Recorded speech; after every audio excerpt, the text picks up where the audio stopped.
Capítulo 3, donde se cuenta la graciosa manera que tuvo Don Quijote en armarse caballero.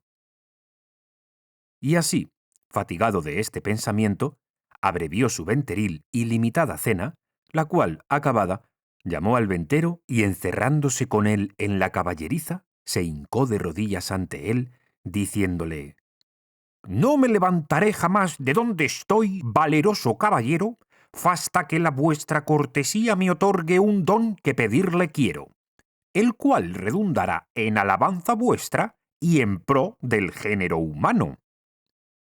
El ventero, que vio a su huésped a sus pies y oyó semejantes razones, estaba confuso mirándole, sin saber qué hacerse ni decirle, y porfiaba con él que se levantase, y jamás quiso hasta que le hubo de decir que él le otorgaba el don que le pedía.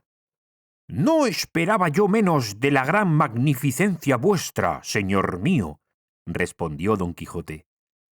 «Y así os digo que el don que os he pedido y de vuestra liberalidad me ha sido otorgado, es que mañana en el día me habéis de armar caballero, y esta noche en la capilla de este vuestro castillo velaré las armas, y mañana, como tengo dicho, se cumplirá lo que tanto deseo para poder, como se debe ir por todas las cuatro partes del mundo, buscando las aventuras en pro de los menesterosos como está a cargo de la caballería y de los caballeros andantes, como yo soy, cuyo deseo a semejantes fazañas es inclinado». El ventero, que como está dicho, era un poco socarrón, y tenía ya algunos barruntos de la falta de juicio de su huésped, acabó de creerlo cuando acabó de oírle semejantes razones, y por tener que reír aquella noche, determinó de seguirle el humor, y así le dijo que andaba muy acertado en lo que deseaba y pedía, y que tal presupuesto era propio y natural de los caballeros tan principales como él parecía, y que su gallarda presencia mostraba,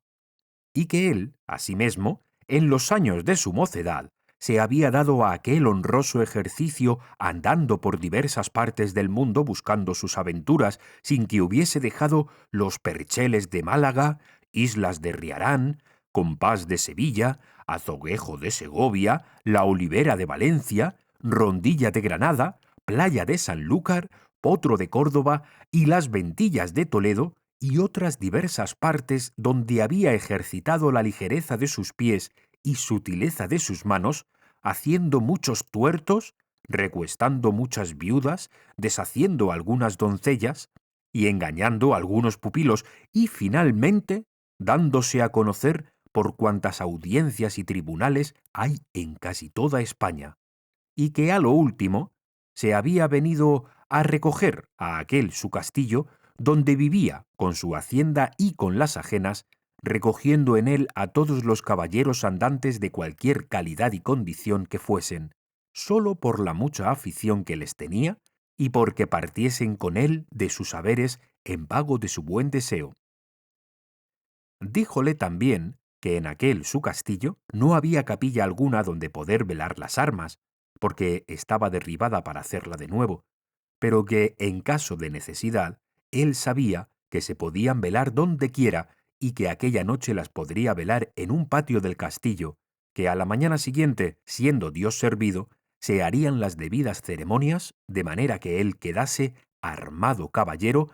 y tan caballero que no pudiese ser más en el mundo. Preguntóle si traía dineros. Respondió Don Quijote que no traía blanca, porque él había leído en las historias de los caballeros andantes que ninguno los hubiese traído. A esto dijo el ventero que se engañaba, que puesto caso que en las historias no se escribía, por haberles parecido a los autores de ellas que no era menester escribir una cosa tan clara y tan necesaria de traerse como eran dineros y camisas limpias, no por eso se había de creer que no los trujeron, y así tuviese por cierto y averiguado que todos los caballeros andantes de que tantos libros están llenos y atestados, llevaban bien herradas las bolsas, por lo que pudiese sucederle, y que asimismo llevaban camisas y una arqueta pequeña llena de ungüentos para curar las heridas que recibían, porque no todas las veces en los campos y desiertos donde se combatían y salían heridos, había quien los curase. Si ya no era que tenían algún sabio encantador por amigo, que luego los socorría trayendo por el aire, en alguna nube, alguna doncella o enano con alguna redoma de agua de tal virtud, que en gustando alguna gota de ella, luego al punto quedaban sanos de sus llagas y heridas, como si mal alguno hubiesen tenido. Mas que en tanto que esto no hubiese, tuvieron los pasados caballeros por cosa acertada que sus escuderos fuesen proveídos de dineros y de otras cosas necesarias, como eran hilas y ungüentos para curarse. Y cuando sucedía que tales caballeros no tenían escudero, que eran pocas y raras veces, ellos mismos lo llevaban todo en unas alforjas muy sutiles, que casi no se parecían a las ancas del caballo, como que era otra cosa de más importancia, porque no siendo por ocasión semejante, esto de llevar alforjas no fue muy admitido entre los caballeros andantes, y por esto le daba por consejo, pues aún se lo podía mandar como a su ahijado, que tan presto lo había de ser que no caminase de allí adelante sin dineros y sin las prevenciones referidas, y que vería cuán bien se hallaba con ellas cuando menos se pensase. Prometióle don Quijote de hacer lo que se le aconsejaba, con toda puntualidad, y así se dio luego orden como velase las armas en un corral grande que a un lado de la venta estaba, y recogiéndolas don Quijote todas, las puso sobre una pila que junto a un pozo estaba, y embrazando su adarga, asió su lanza, y con gentil continente comenzó a pasear delante de la pila, y cuando comenzó el paseo, comenzaba a cerrar la noche. Contó el ventero a todos cuantos estaban en la venta la locura de su huésped, la vela de las armas y la armazón de caballería que esperaba. Admiráronse de tan extraño género de locura y fuéronselo a mirar desde lejos, y vieron que, con sosegado ademán, unas veces se paseaba, otras, arrimado a su lanza, ponía los ojos en las armas sin quitarlos por un buen espacio de ellas. Acabó de cerrar la noche, pero con tanta claridad de la luna que podía competir con el que se la prestaba, de manera que cuanto el noble caballero hacía era bien visto de todos. Antojósele en esto a uno de los arrieros que estaba en la venta ir a dar agua a su recua, y fue menester quitar las armas de don Quijote, que estaban sobre la pila, el cual, viéndole llegar, en voz alta le dijo: «Oh tú, quienquiera que seas, atrevido caballero, que llegas a tocar las armas del más valeroso andante que jamás se ciñó espada, mira lo que haces y no las toques, si no quieres dejar la vida en pago de tu atrevimiento». No se curó el arriero de estas razones, y fuera mejor que se curara, porque fuera a curarse en salud. Antes, trabando de las correas, las arrojó un gran trecho de sí, lo cual, visto por don Quijote, alzó los ojos al cielo y puesto el pensamiento a lo que pareció en su señora Dulcinea, dijo: «Acorredme, señora mía, en esta primera afrenta que a este vuestro avasallado pecho se le ofrece. No me desfallezca en este primero trance vuestro favor y amparo». Y diciendo estas y otras semejantes razones, soltando la adarga, alzó la lanza a dos manos y dio con ella tan gran golpe al arriero en la cabeza que le derribó en el suelo tan maltrecho que si secundara con otro, no tuviera necesidad de maestro que le curara. Hecho esto, recogió sus armas y tornó a pasearse con el mismo reposo que primero. Desde allí a poco, sin saberse lo que había pasado, porque aún estaba aturdido el arriero, llegó otro con la misma intención de dar agua a sus mulos, y llegando a quitar las armas para desembarazar la pila, sin hablar don Quijote palabra y sin pedir favor a nadie, soltó otra vez la adarga y alzó otra vez la lanza, y sin hacerla pedazos, hizo más de tres la cabeza del segundo arriero, porque se la abrió por cuatro. Al ruido acudió toda la gente de la venta, y entre ellos el ventero. Viendo esto don Quijote, embrazó su adarga y puesta mano a su espada, dijo: «Oh señora de la fermosura, esfuerzo y vigor del debilitado corazón mío, ahora es tiempo que vuelvas los ojos de tu grandeza a este cautivo caballero que tamaña aventura está atendiendo».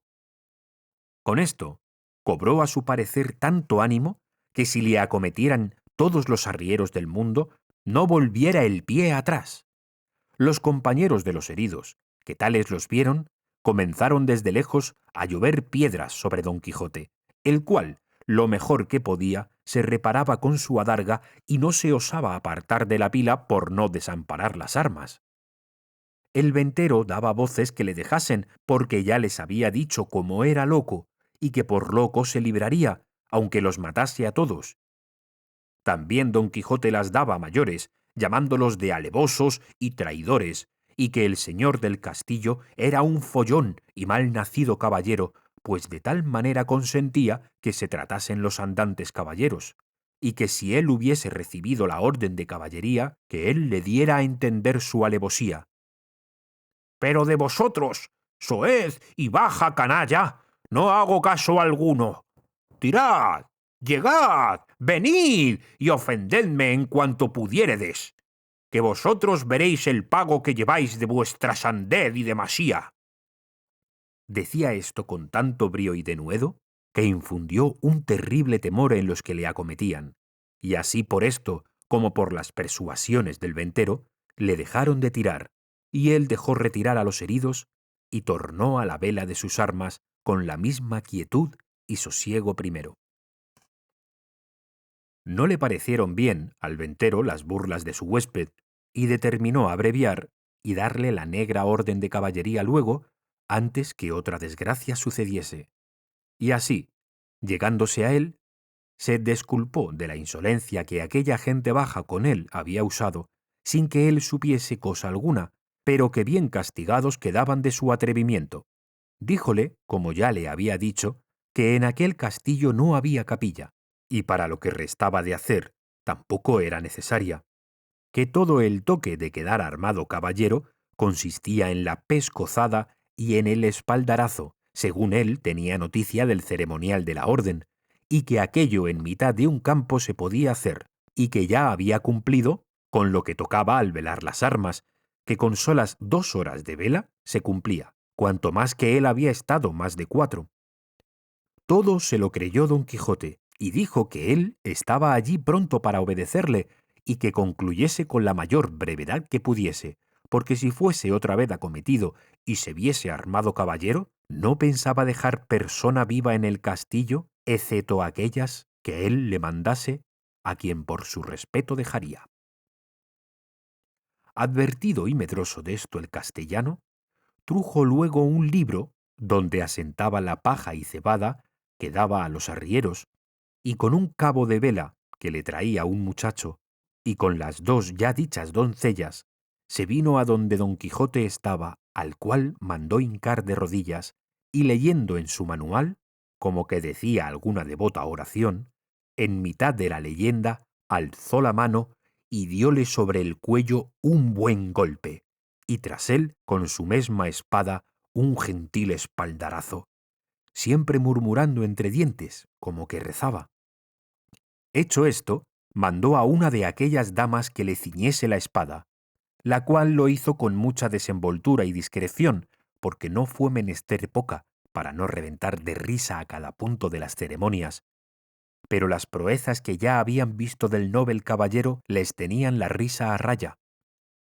Al ceñirle la espada, dijo la buena señora: «Dios haga a vuestra merced muy venturoso caballero y le dé ventura en lides». Don Quijote le preguntó cómo se llamaba, porque él supiese de allí en adelante a quién quedaba obligado por la merced recibida, porque pensaba darle alguna parte de la honra que alcanzase por el valor de su brazo.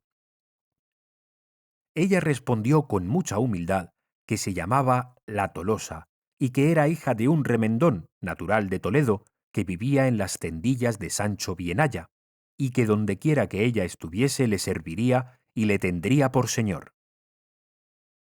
Don Quijote le replicó que, por su amor, le hiciese merced que de allí en adelante se pusiese don y se llamase Doña Tolosa.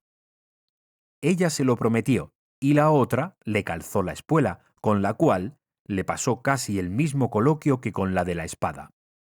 Preguntóle su nombre, y dijo que se llamaba La Molinera, y que era hija de un honrado molinero de Antequera,